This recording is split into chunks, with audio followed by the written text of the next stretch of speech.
ينضم معنا اليوم مشكور للكلام عن قوانين المتعلقة بشراء العقارات في تركيا. كما نشرنا سابقا على المجموعة، إن شاء الله راح يكون ترتيب اللقاء هو يتكلم الأستاذ المحامي لوقت بسيط إن شاء الله، لا أعتقد أنه راح يتجاوز 15 إلى 20 دقيقة. بعدها إن شاء الله راح نطرح الأسئلة اللي تم جمعها مسبقا على السيد المحامي.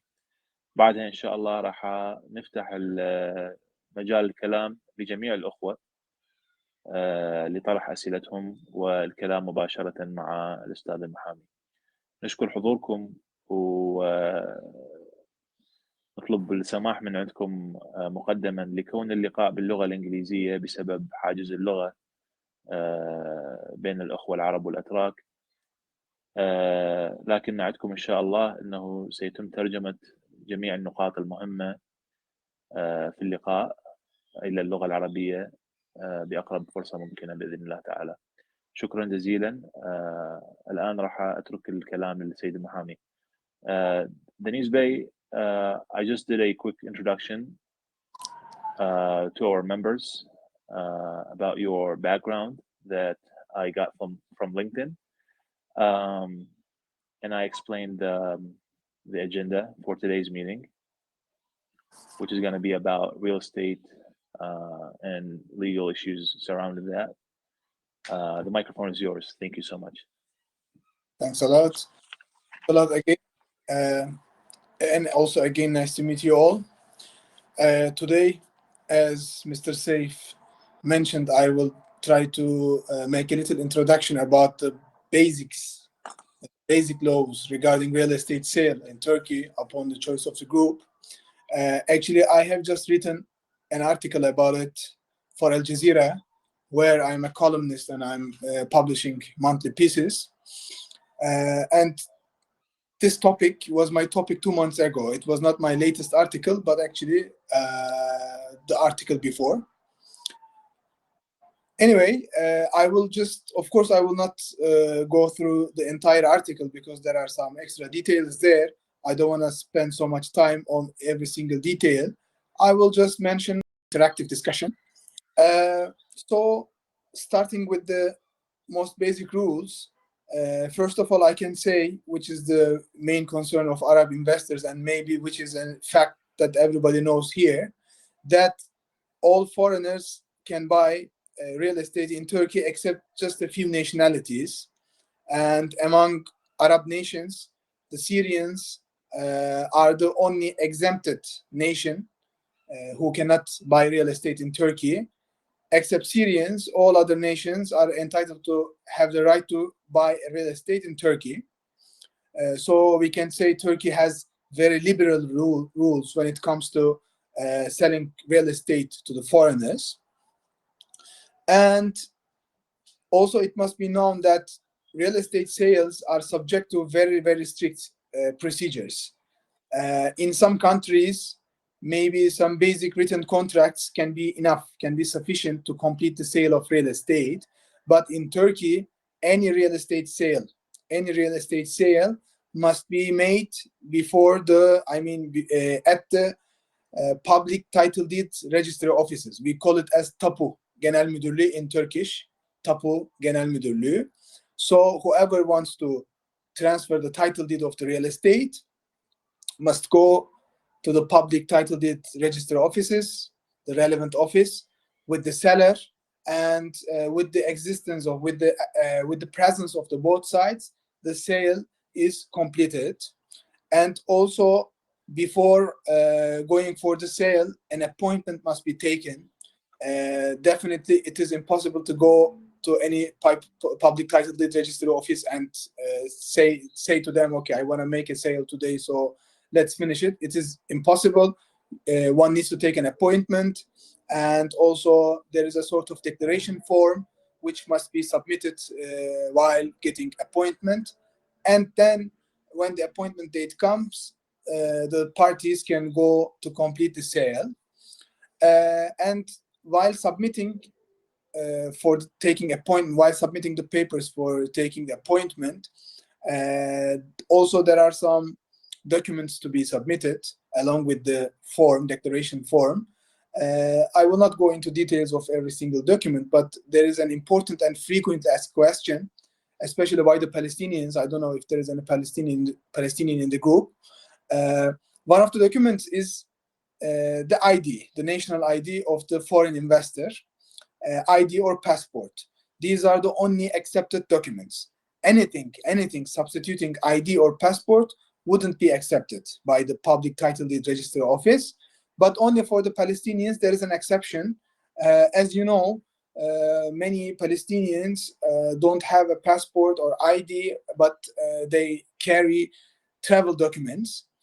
Even though such travel documents are normally not accepted, it would be accepted only for the Palestinians. It is one of the most frequently asked questions to me. And also there is another issue, which is, I think, very important for the foreign investors. There are many projects which are not completed yet. And of course, the transfer of the title deed is impossible at the moment. However, the foreign investor wants to make the agreement, wants to start making payments so that they can catch those projects with a good price, because as you can guess, uncompleted projects usually present good opportunities as they are cheaper than the prospective price which they would have when the project is completed. So in these cases, there is a special contract type called satış vaadi sözleşmesi in Turkish. If we literally translate it, we can translate it as initial sale promise contract for the real estate. This is definitely not the sale itself. It is not the sale itself. It is just a promise to sell the real estate at a certain time in the future. However, it is again subject to some strict formalistic requirements. This contract doesn't have to be signed at the public title deed registry offices, but it must be signed at the public notaries. It's a different institution. It is called noter in Turkish. I'm sure all of you are aware of that, because many official transactions are made through notaries. This contract is also can be made only at the notaries. Here there is a common problem which we frequently see with the foreign investors. Many foreign investors sign initial sale promise contracts, let's say so-called alleged initial sale promise contracts, but not at the notaries. They are just basic written contracts. And because most of those foreign investors don't know the fact which I'm talking about right now, they consider those contracts are fully valid sale promise contracts. However, they are not. They are actually invalid contracts. And because of their invalidity, the foreign investors can be posed many risks in the future, especially when the contractor company does not hold up with his or her promises. And if they cannot complete the project, then the issue can be, subject to a lawsuit. It can be a legal dispute. And in the event of a legal dispute, such an invalid contract would bring about some obstacles. However, I should also note, which is a crucial note, these contracts are not completely invalid in case there is a legal dispute. So let's say there is an exception, there is an exceptional situation to this invalidity. It's a quite complicated matter. I would like to tell you all details about it, but it would be very difficult to discuss it here, and there are many technical issues regarding that. So I will just note it, and that's all. But if you have further questions, of course, we can delve into this topic. Another issue which is confusing for many foreign investors is the tax for real estate sales. In Turkey, we have such a tax. While a seller sells a real estate to a buyer, it doesn't have to be a foreigner, be it a Turkish person or a foreign investor. There is a certain tax, which is around 4%, and it's 4% right now, but sometimes it is reduced temporarily and then it goes up back. At the moment, it's 4% of the total sale price. So there is such a tax, and this tax legally must be paid by both sides. Actually, it must be split at 50%, by 50%, 50%. However, in practice, sellers mostly ask for buyers, foreign investors, to pay the full tax. And at this point, the foreign investors get confused because they want to know if they are fooled by the seller or they are not, if it is a normal rule. However, I can say they are neither fooled nor it is a standard rule. The standard rule is, as I said, to split it by 50%, 50%. However, whenever seller asks for buyer, customer, to pay the full tax, it is also not illegal. It is subject to their agreement. So if the foreign investor is willing to do it, they can do it. So there is nothing illegal in it, and there is nothing to be suspicious about if you receive such a proposal from the other side while buying a real estate.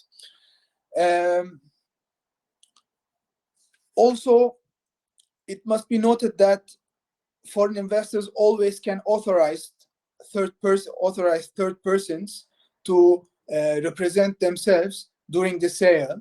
So it means the foreign investors themselves don't have to be personally present during the sale, because at the beginning, as you can remember, I said that the both parties must be present at the public title deed registry office during the transaction, during the sale. However, if one of the parties wants to authorize a third person, it is also possible.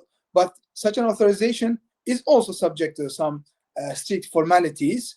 First of all, the authorized person can be authorized only by a power of attorney. It's a specific document called vekaletname in Turkish, and power of attorneys can be issued only by two institutions.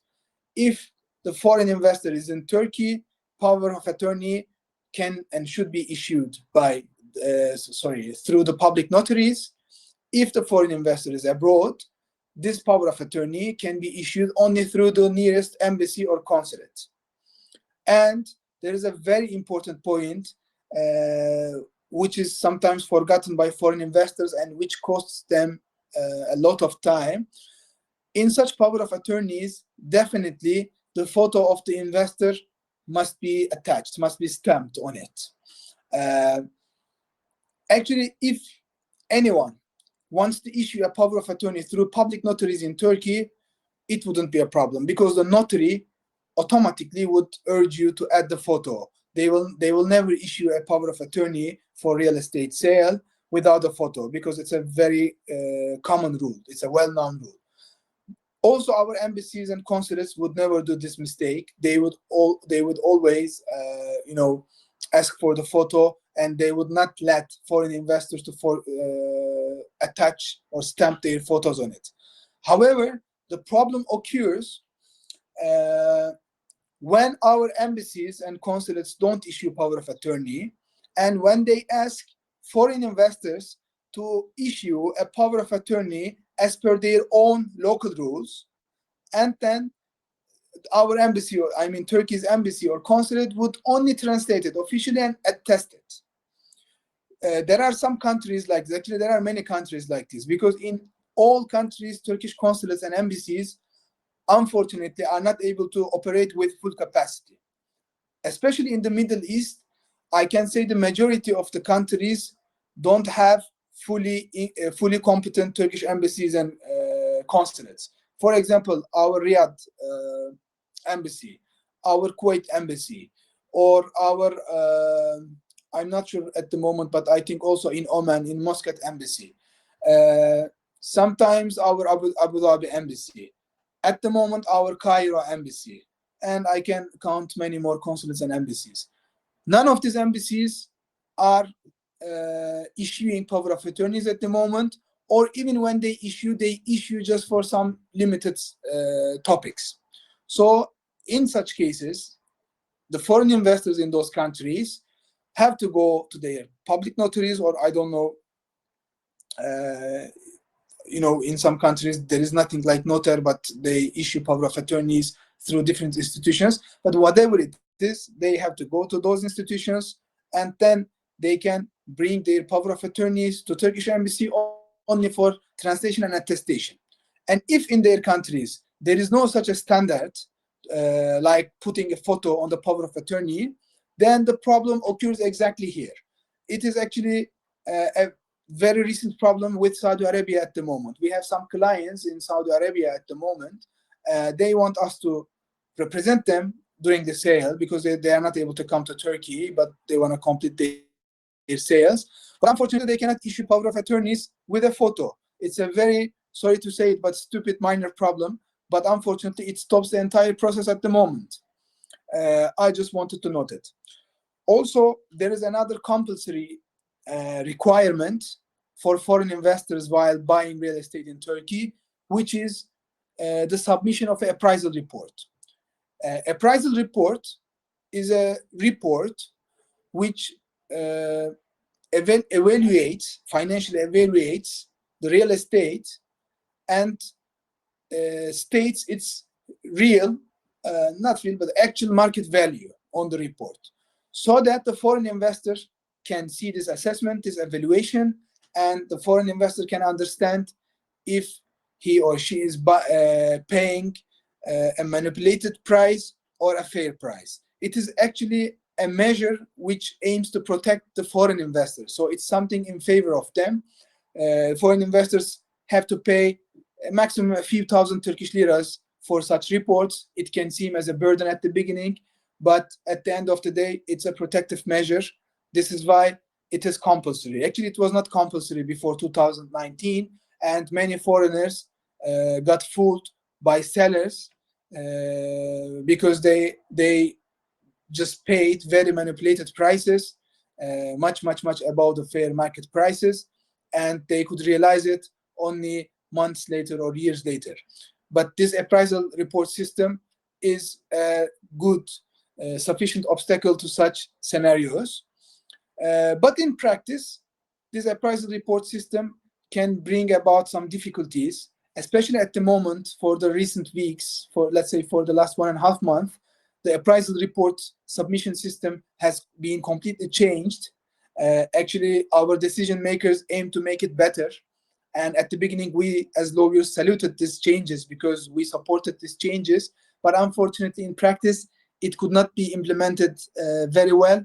And it sort of caused a shockwave in the real estate market. It's a very contemporary issue. And inshallah, it is being solved at the moment. But I don't know if anyone of the participants has just attempted to buy a real estate in Turkey. But if they did, if anyone did it, probably they faced the problem I'm talking about.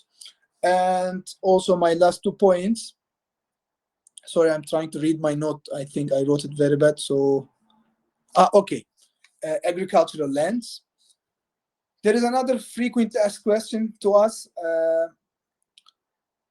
The foreign investors are wondering if there is any specific restriction on them which would be imposed on them if they decide to buy an agricultural land, which is called tarla in Turkish.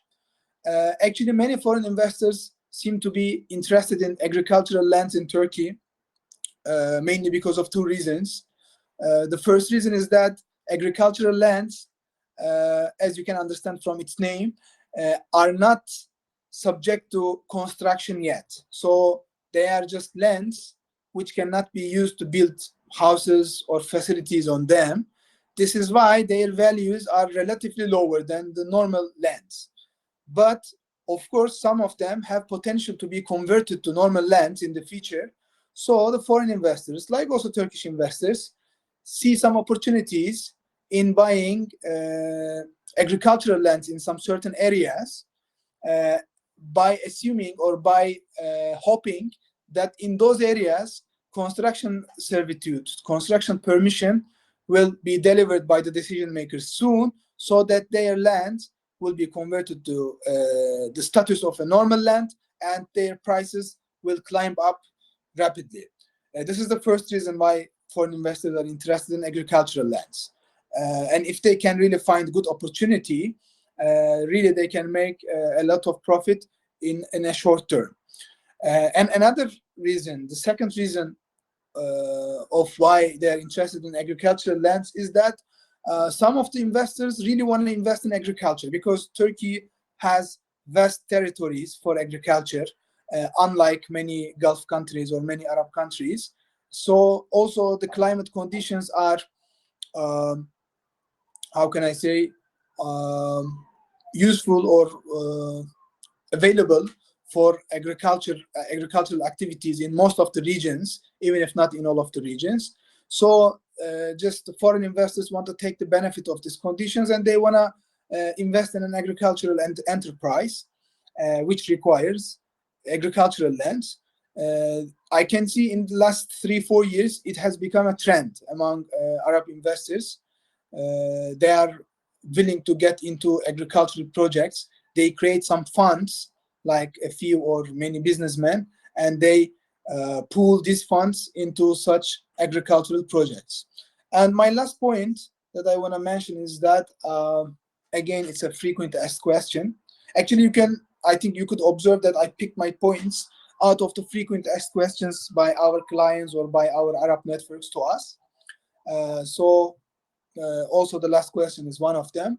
They ask the foreign investors ask, if they establish a Turkish company as per Turkish laws, and of course the company will be registered in Turkey, is there any limitation, restriction on buying real estate for the company? I can say simply no. If the company is registered in Turkey, regardless of its partnership structure, it will be considered as a Turkish person, Turkish legal person, legal entity. So it will not be subject to any significant limitation. So I can stop here and we can move to maybe next section. Deniz Bey, thank you so much for this My very beneficial amount of information. Allow me to translate the highlights of what you've just shared with us to our friends who are with us in the group. I apologize about the background noise. I'm not sure if you could hear my children yelling. But allow me to do a quick interpretation of what the points that you've covered to our members, so that we can move on to the next section. اخواني الكرام، مرة ثانية شكرا جزيلا لانضمامكم وتواجدكم معنا. راح اسوي ترجمة سريعة للنقاط اللي ذكرها الاستاذ باران من بداية حديثه وحتى الآن. الأستاذ باران طبعا مثل ما يعني وضحنا بالبداية، ما أعرف إذا الكل كانوا موجودين من البداية أو لا، بس هو محامي ومحاضر في جامعة اسطنبول، خبير في القانون الدولي، وكذلك يكتب مقالات بشكل دوري على موقع جزيرة.net. الأستاذ باران أسس كلامه هذا اليوم على النقاط اللي يسألها الأخوة العرب والمستثمرين بشكل عام المهتمين بالسوق التركي. فالأغلب النقاط اللي تكلم عنها كانت هذه خلفيتها. راح أترجم باختصار الرؤوس الأقلام اللي تكلم عليها الأستاذ باران. أولا موضوع الجنسيات التي يسمح لها بشراء العقار في تركيا. جميع الجنسيات العربية باستثناء الأخوة السوريين، بإمكان هذه الجنسيات جميعها باستثناء الأخوة السوريين شراء العقار في تركيا.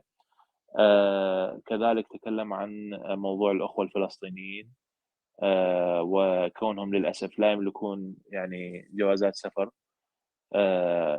بل يملكون يعني عدد من عندهم يملك وثائق سفر واللي هي ليست جواز سفر. طبعا خلفية هذا الموضوع هو ذكرى لحقيقة أنه لا يمكن الشراء في تركيا من غير جواز سفر أو هوية. فبسبب الوضع الفلسطيني الحالي يعني هم عدد منهم يحمل وثيقة سفر فقط، لذلك ممكن يعني باستثناء يعني الاستثناء هو الأخوة الفلسطينيين بإمكانهم شراء العقار بوثيقة السفر هذه. النقطة الثانية اللي يتكلم عليها الأخ المحامي دنيز هي موضوع الطابو اللي كلنا يعرفه وأغلبنا يعرفه، اللي هو الشراء يكون طبعا بالطابو أو سند الملكية. تكلم الأستاذ باران عن موضوع مهم جدا، خصوصا يعني للأخوة المهتمين بشراء عقارات تحت يعني قيد الإنشاء في تركيا. وهي حقيقة أنه هذه العقارات خصوصا في المراحل المتقدمة من عمر المشروع لا يوجد يعني طابو أو سند ملكية للعقارات هذه، فيتم البيع عن طريق شيء اسمه ال Initial Sale Promise Contract، واللي هو خلينا نسميه البيع الابتدائي، وعد البيع الابتدائي، عقد وعد البيع الابتدائي. ركز الأستاذ باران أنه هذا العقد هو ليس سند ملكية، وإنما هو عهد بالبيع، واللي يعني يجعل هذا العهد أو العقد يحمي الطرف المشتري هو تصديق هذا العقد من قبل كاتب العدل أو النوتر، مثل ما حضراتكم تعرفون. بدون تصديق وعد البيع هذا من قبل النوتر أو كاتب العدل راح يكون صعب، يعني راح يصعب عملية الدفاع عن حقوق المشتري في حال حدوث مشاكل قانونية لا سامح الله. النقطة الأخرى اللي تكلم عنها السيد باران هي موضوع الضريبة، واللي تمثل تقريبا 4% من قيمة العقار. المتعارف عليه هو أن يدفع المشتري 50% وأن يدفع البائع 50%. لكن مع ذلك ممكن اتفاق الطرفين على صيغة أخرى، كأن يتحمل المشتري جميع يعني مبلغ الضريبة. ركز الأستاذ باران على كون هذه العملية قانونية، يعني إذا حدث هذا الشيء وطلب المشتري بالاتفاق مع طلب البائع بالاتفاق مع المشتري أن يتحمل المشتري كامل مبلغ الضريبة، فالأمر هذا قانوني بالرغم من كونه غير يعني شائع جدا، ولكن يظل هو قانوني. الشيء الآخر اللي يتكلم عنه السيد باران هو موضوع الشراء عن طريق الوكالة. طبعا الشراء عن طريق الوكالة ممكن في تركيا مثل ما حضراتكم تعرفون، بس هذه الوكالة لازم تكون موافقة لشروط معينة. الوكالة يكون مصدرها أما كاتب العدل أو النوتر في تركيا، أو يكون مصدرها السفارات أو القنصليات التركية خارج الجمهورية التركية. الوكالة أمر مهم جدا لازم تحتويه هي صورة شخصية للمشتري، تكون مرفقة أو ملصقة بهذه الوكالة. يعني يتحدث الأخ باران عن مشكلة تواجهها القنصليات والسفارات التركية في عدد من دول العالم بالوقت الحالي، وعدد من سفارات دول الخليج مثل سفارة الكويت والرياض ومسقط وأبو ظبي والقاهرة كذلك، بالإضافة إلى دول الخليج. هي عدم وجود الكادر الكافي في السفارة لإتمام عملية الوكالة للشخص الأجنبي على مدى يعني على يعني طول الوقت، يعني يعني بشكل دائم. فاللي يصير انه السفاره تنصح المشتري باستخراج وكاله من خارج السفاره او القنصليه، ومن ثم ترجمتها في السفاره او القنصليه، ومن ثم استخدامها في داخل تركيا. تحدث الاخ الاستاذ المحامي عن كون هذه العمليه يعني عمليه الترجمه وعدم حدوث الوكاله في القنصليه نفسها او السفاره، عن يعني انه هذه العمليه تسبب مشاكل حاليا في عمليه الشراء للاخوه اللي مهتمين بشراء العقارات في تركيا وهم ليسوا في تركيا. خصوصا من اخوتنا السعوديين. كذلك الاستاذ المحامي يتكلم عن موضوع الابرايزل ريبورت اللي هو تقرير تقييم العقار اللي بدا من سنه 2019. تكلمنا بالمجموعة عن هذا الموضوع، ولكن ما ذكره الأستاذ المحامي هو كون هذا التقرير دخل حيز التنفيذ في سنة 2019 وجرت عليه تعديلات. تكلم الأستاذ المحامي عن أنه هو كان من المشجعين لهذه التعديلات، وأن يعني الأطراف اللي مسؤولة على اتخاذ القرار في الحكومة التركية يعني سوت هذا الموضوع لحماية المستثمر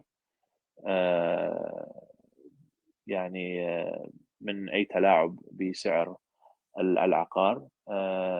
كذلك ذكر الأستاذ المحامي أنه مع العلم أنه القرارات جيدة والتغييرات كانت جيدة، ولكن تطبيقها على أرض الواقع خلق صعوبات على يعني عند عمليات الشراء بعد تغيير هذه القرارات. القرارات نفسها حسب ما تكلم هو يعني أنه القرارات جيدة ولكن تطبيقها كان صعب.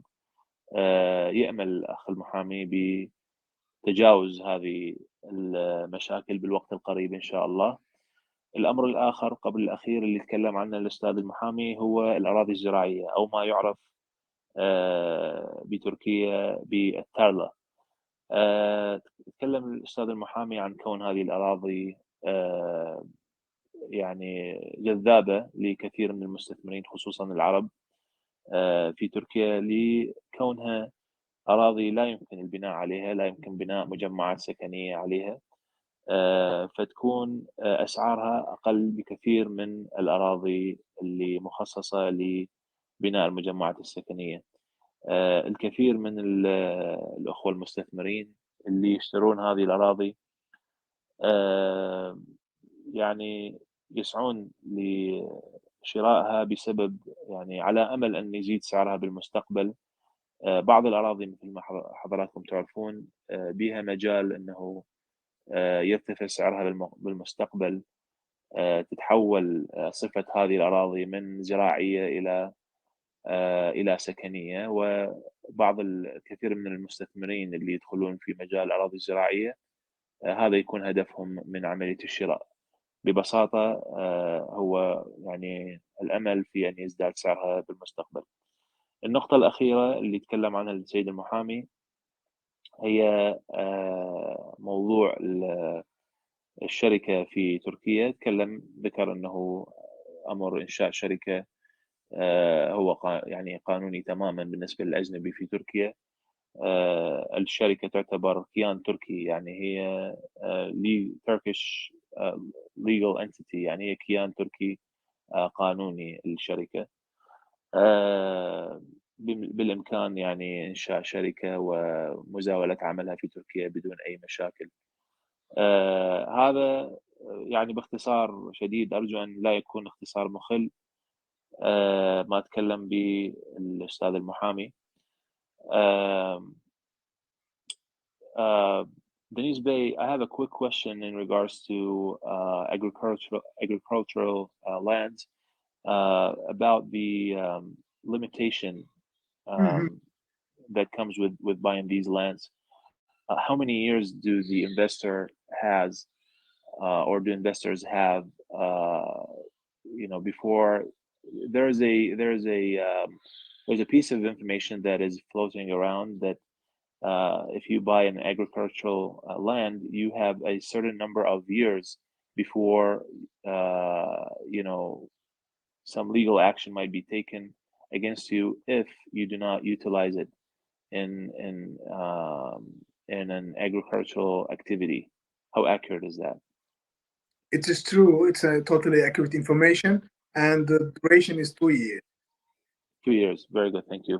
سألت الأستاذ المحامي عن موضوع صراحة يعني حبيت أكمل به معلومة شراء الأراضي الزراعية، وهي حقيقة أنه الشخص اللي يشتري أرض زراعية في تركيا عنده 2 سنين سماح قبل ما يبدي باستخدام هذه الأرض الزراعية، وإلا ممكن يتعرض لتبعات قانونية. باختصار شديد، عندك شراء الأرض الزراعية في تركيا، عندك سنتين إلى أن تبدي تستخدمها في نشاط زراعي قبل ما يترتب على عدم استخدام هذه الأرض الزراعية تبعات قانونية. Deniz Bey, thank you so much for this quick introduction. I really appreciate it. أكرر شكري لكم أخواني المشتركين الأعضاء الكرام على صبركم معنا، ونعدكم إن شاء الله يعني أنه ستتم ترجمة تفاصيل كلام الأستاذ دنيز بأقرب فرصة. أحب أن أطرح يعني أنه أعطي الفرصة للأخوة الباقين بطرح الأسئلة. فالأستاذ جابر كمال أبو محمد، إذا تحب تشاركنا موضوع الأسئلة، يعني إذا كان في أسئلة معدة مسبقا أو إذا نفتح مجال للحوار لجميع الأخوة. شكرا جزيلا.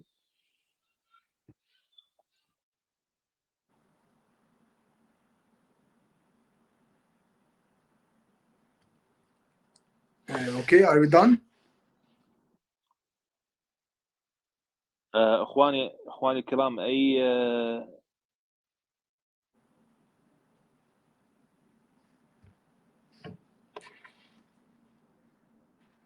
Deniz Bey, I'm trying to see if our members have any questions so that I can interpret these questions to you. Thank you so much. السلام عليكم ورحمة الله. عليكم السلام ورحمة الله وبركاته. اخواني الكرام، اي سؤال تفضلوا. تفضل استاذ سعد، اهلا وسهلا. الله يحييك. انا فقط بالنسبه لتقييم العقار للي يشتري ما كانت واضحه يعني الطريقه بالنسبه لي، ما ادري يمكن الاخوان مثلي. مو مشكله، اساله مره ثانيه واترجم لك كلامه مباشره ان شاء الله. تسلم لي. خليني اساله تؤمر. Deniz Bey, really quickly, our brother Saad has a question about the appraisal report. Would you be able to quickly recover that topic? And if I can ask you, please, to speak in shorter sentences, because I'm gonna interpret what you're saying right after you say it. So you just say one or two sentences, then give me a second to interpret it, and we'll continue that way. Thank you. Okay, sure. Appraisal report which shows the estimated value, market value of the real estate. تقرير التقييم يعني يشوف القيمة الحقيقية للعقار. And only it can be only prepared by the authorized appraisal companies. They are specially authorized by the public authorities. ممكن يعني إخراج هذا التقرير فقط من شركات يعني مرخصة بذلك، اللي يعني تكون مرخصة بإصدار تقارير لتقييم العقار. And it is compulsory to submit such reports before the sale if the customer is a so it is actually a protective measure for the foreign investors. تقرير التقييم هو إجباري أنه يكون موجود في حالة كون المشتري أجنبي، يعني غير تركي الجنسية. الهدف من هذا التقرير هو حماية المستثمر، حماية المشتري الأجنبي. And these reports might seem as a burden at the beginning because they cost a few thousand liras maximum.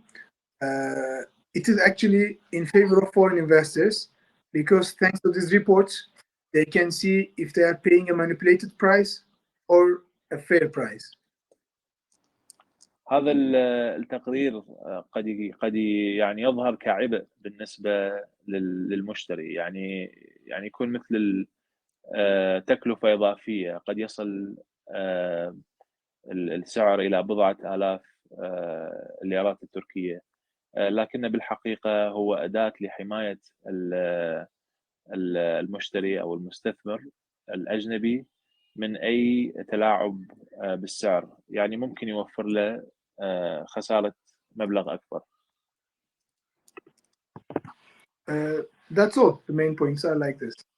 وهذا كل يعني هذا كل الموضوع. أخ سعد غطينا الإجابة ولا عندك سؤال ثاني حضرتك؟ تمام ابوسليمان، شكرا لك وللمتحدث، الله يجزاه خير. تومر أهلا وسهلا بك.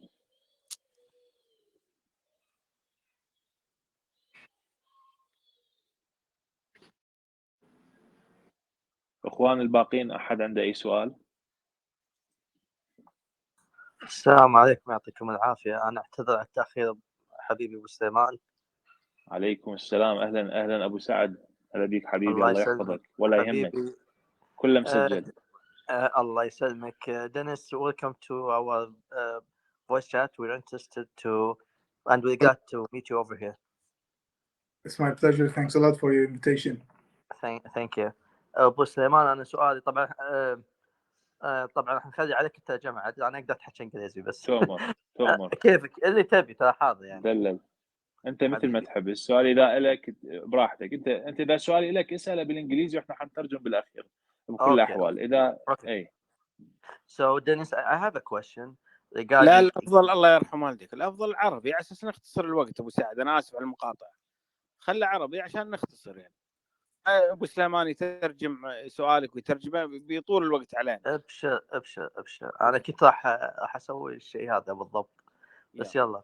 اخوي سعد، انا كنت بساله اذا في حال انا ابي اقدم هديه حق ولدي ولا حق صديق لي، شقتي مثلا، يعني مثلا خلينا نفترض ان شقتي ابي اهديها، هل اكون انا ملزم اني هم ادفع الضرائب او يكون في تقييم عقاري عليها على الرغم من انها هديه؟ تمام. Deniz Bey, our brother Khalid has a question in regards to given real estate to a family member as a gift. For example, given his own apartment as a gift to his son. In that event, in that situation, would he be obligated to have an appraisal report? Would he be obligated to pay taxes? Thank you. No, in case of donation, the investor doesn't have to pay neither of them. Just when it's a donation, it is subject to different procedures, and the investor must follow those procedures. And as long as those procedures are followed, it will not be required.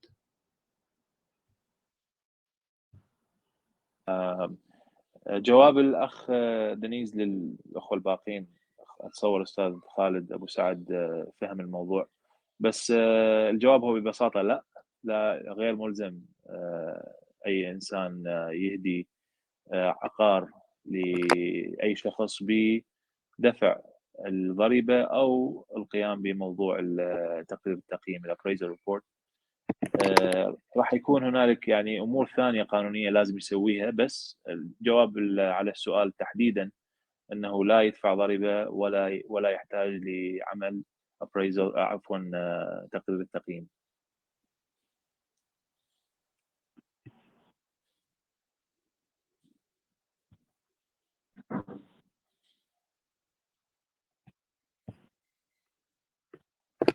وأنا أحد عنده أي سؤال؟ السلام عليكم. وعليكم السلام ورحمة الله وبركاته. أبو محمد شوي عطنا مجال الله يرحم والديك. هلا والله دنيز أبي ياك شملر. ياك شملر. تشكري درم. ويلكم. ايش رايكم يا شباب؟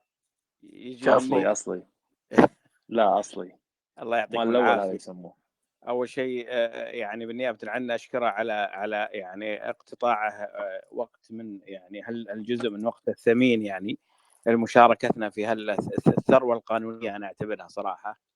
أنا عندي سؤالين، تبين أسألهم مع بعض ولا متفرقين؟ أنا أفضل أخليهم متفرقين. السؤال الأول لا يا برايكان ما يصير سؤال واحد بعدين سؤال ثاني. عط مجال حق غيرك.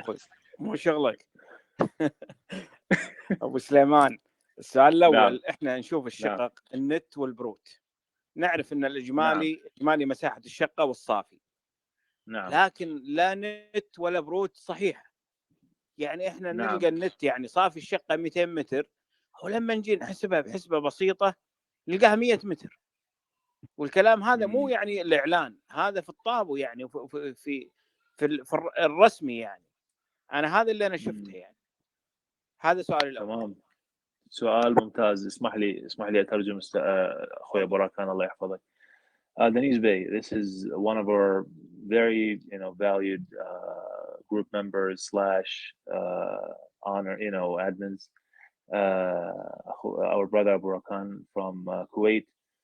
In the beginning, he wanted to thank you on our behalf, on all of us' behalf, to basically spend time with us and share your valued time with us. He wanted to extend his thanks and gratefulness to you for sharing this very valuable information. He has a very good question, which is in regards to the net area of the real estate. For example, an apartment and the brut or total area. He noticed that, as we all know, the net is usually less than the brut.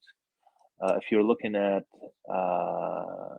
an ad on Sahib Benden or any other means, a lot of times the net, for example, is 150 and the brut is maybe 200. But his observation is when you do the actual measurement of the apartment, you find that it is actually lower than the net, what should be the net area. He's not talking about ads. He's talking about the title deed, the tapu. The tapu, for example, would say 100 or 200, but when you do the actual measurement yourself, you find that no, that amount is actually lower. That number is actually lower on the ground. This is the question. Thank you. Actually, it's true observation, but it's not a legal issue in the meantime. It's a technical issue. It is true that the technical calculation details of net size of flats is different than the actual space that we are using in the flats, because they include some spaces which are not actually spaces into this calculation. So the net number is always slightly higher than the real size that we are using, that we are filling. But there is no way to change it. At the end of the day, such details, such calculation methods are regulated by specific regulations, and it is not considered to be a cheating in the eyes of legal perspective, legal regulations. So what the foreign investors can do is to check the real estate by visiting it if possible, and deciding if it is enough for their use or not. Plus, I should also note that this changes between the margin between the real net size and the actually written net size and the actual net size must be slight. It cannot be a dramatic margin. So it also shouldn't be very disturbing for the foreign investor. The real margin is the margin between brut and the actual size. But as I said, between the net size and the actual size, there shouldn't be a big margin. There should not be a big margin. No. Allow me to just add something to the question. In light of what you just shared with us, our impression is that the brut basically contains facilities inside the complex, like the gym, the pool, the sidewalks. The I couldn't hear you. Yeah, the avenue, the space, the elevators, the space outside the flat, and the elevators. It includes everything. Includes everything, yes. But you're saying is that this is not the case between actual and net. The net should be very close to the actual measurements of the apartment.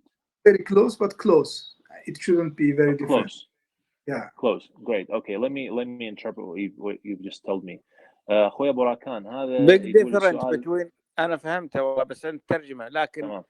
لا يعني بين النت وبين الواقع فرق كبير. خلي البروت الحين، احنا ما نتكلم عن البروت.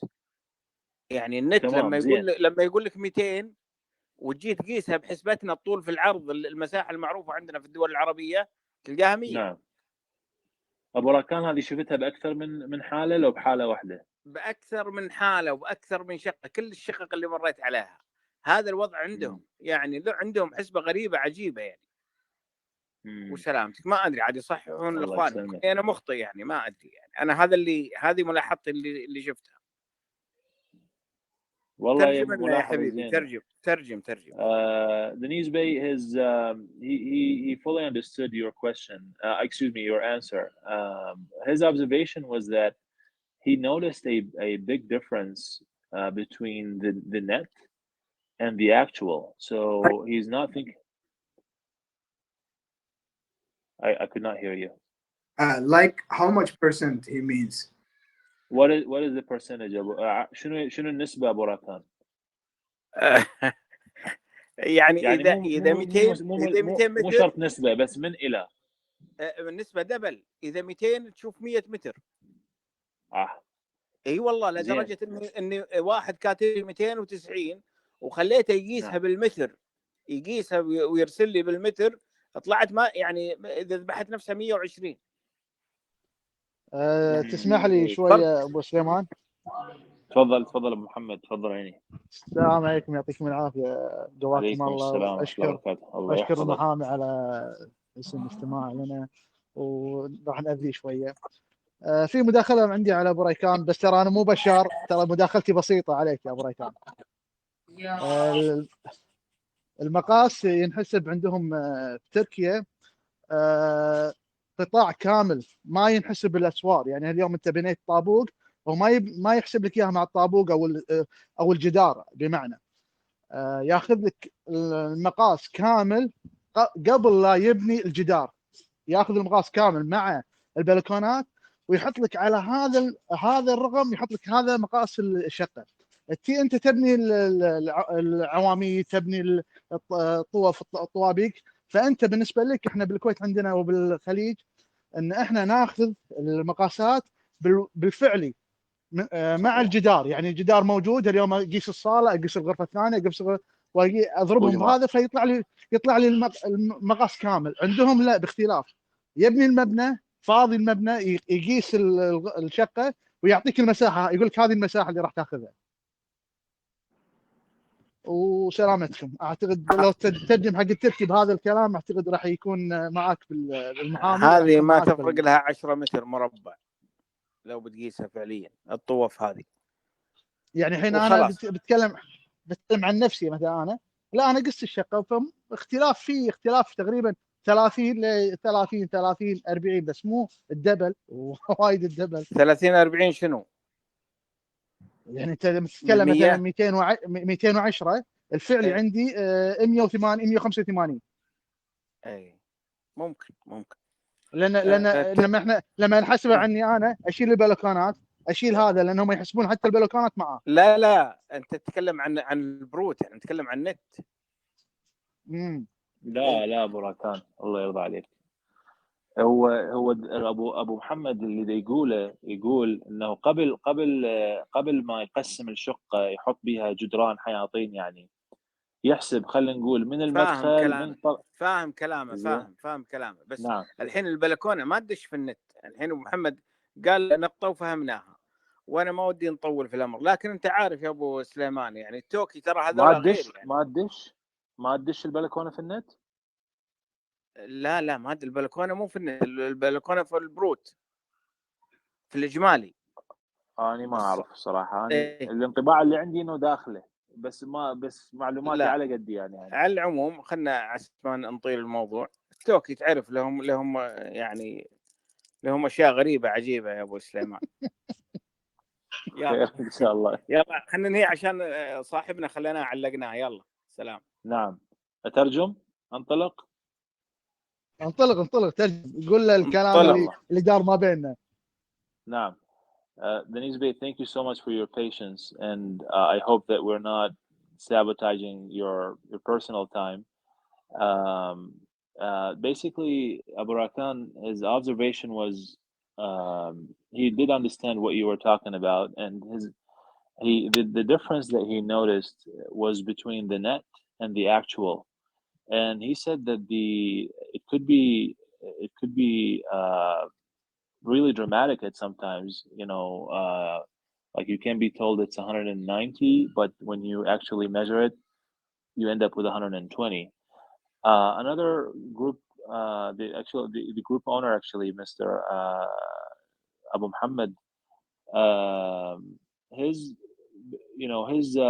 observation was that the net represents the total amount of the space that the apartment is occupying, meaning before you cut the apartment into basically living room, kitchen, bedroom, bathroom, and all that, what the construction company or the builder looks at the net amount is basically length by width, whatever number that you get, that total space before adding the walls represents the net.